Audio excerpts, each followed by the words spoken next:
Bienvenue à toutes et à tous. Clap de fin pour la 4e édition de la semaine Climat et Énergie. Après 5 jours d'échanges, de partage, d'expertise et de solutions, à travers diverses thématiques tout tendant à renforcer la résilience des communautés face au changement climatique, les travaux ont été bouclés ce vendredi avec succès. Des recommandations ont été émises au sortir des travaux. Écoutons à ce propos Sorna Djekadia, directrice de Natural Justice Hub de Dakar. La première recommandation, c'est la nécessité de payer la dette climatique.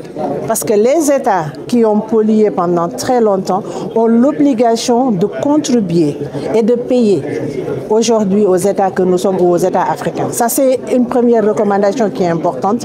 La deuxième recommandation qui est importante, c'est qu'aujourd'hui, le changement climatique, il faut le prendre sous l'angle des droits fondamentaux. Droit à la santé, droit à l'environnement, droit pour les enfants d'aller à l'école. Les droits élémentaires de nos communautés qui sont aujourd'hui bafoués ou en tout cas qui sont aujourd'hui remis en cause par les changements climatiques. Et donc, il est important d'agir sur le levier droits humains pour atteindre une justice climatique. Et en dernier, en tant que pays africain, notre priorité première reste également l'adaptation. Il faut que les négociations puissent mettre l'adaptation au cœur des discussions et pousser pour un objectif global quantifié pour l'adaptation. Sambadang, vice-président de l'Assemblée nationale, a pris part à la cérémonie de clôture de cette 4e édition de la Semaine Climat et Énergie. Le parlementaire salue l'action des organisations non gouvernementales dans le combat pour l'atténuation de l'impact du dérèglement climatique au Sénégal. Suivons ses propos. Nous sommes obligés de les accompagner parce que ce sont ces sociétés-là qui nous accompagnent par rapport à le renforcement donc, des capacités des parlementaires pour mettre en place un cadre juridique, un cadre légal, des textes qui vont développer, qui vont encadrer tout simplement l'exploitation de cela.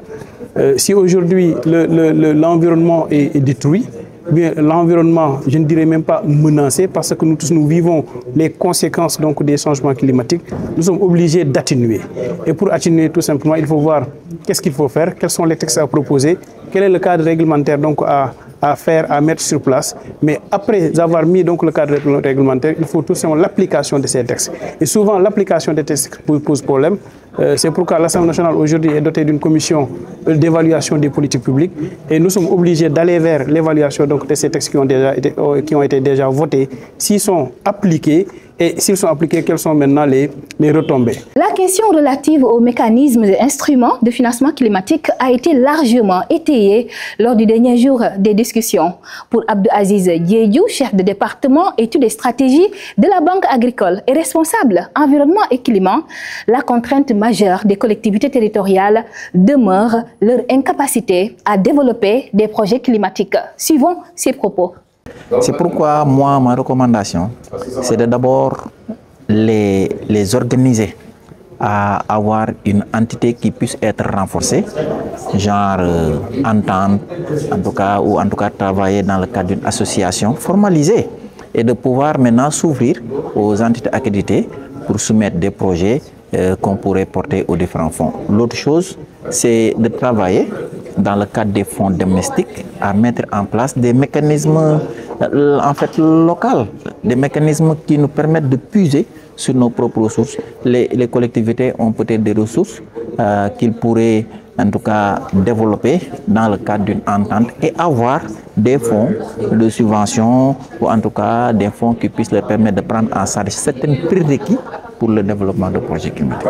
Restons sur le registre mécanisme de financement climatique pour donner cette fois-ci la parole à Ndeye Koumba Diop de CDKN.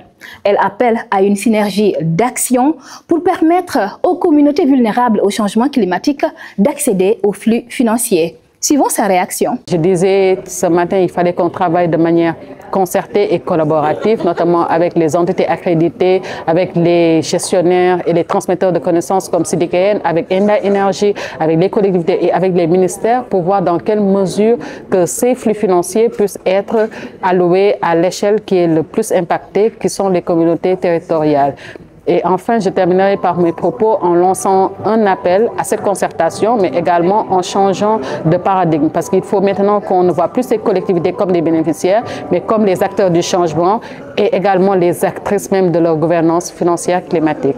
Allons maintenant jeter un coup d'œil sur le mur de messages dressé pour recueillir les plaintes, complaintes, critiques et préoccupations des participants à cette 4e édition de la semaine climat et énergie. Les messages sont fort percutants. Voici quelques extraits avec Aïssatou Diouf de Enda Énergie.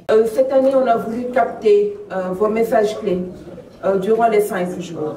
On a mis en place un mur qu'on a appelé un mur des messages, pour que chacun d'entre vous puisse y laisser un message qui sera retenu et partagé par les membres de l'équipe d'Enda.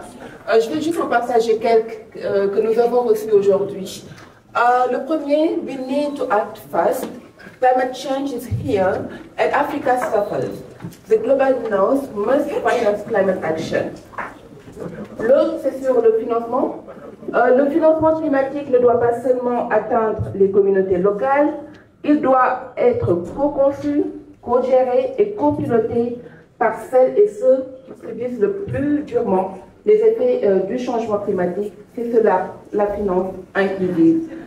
Il y a un message également sur la transition énergétique. Agir pour la transition énergétique, c'est choisir un avenir durable. Changeons nos habitudes, pas la planète. C'était juste quelques messages pour vous rassurer. Un lien va être encore partagé en ligne où vous pouvez continuer à partager vos messages, ce que vous retenez de la semaine climat. Et nous allons les prendre en compte. C'est tout pour aujourd'hui. Rendez-vous l'année prochaine, autrement dit en 2026, pour une nouvelle édition de la semaine climat et énergie.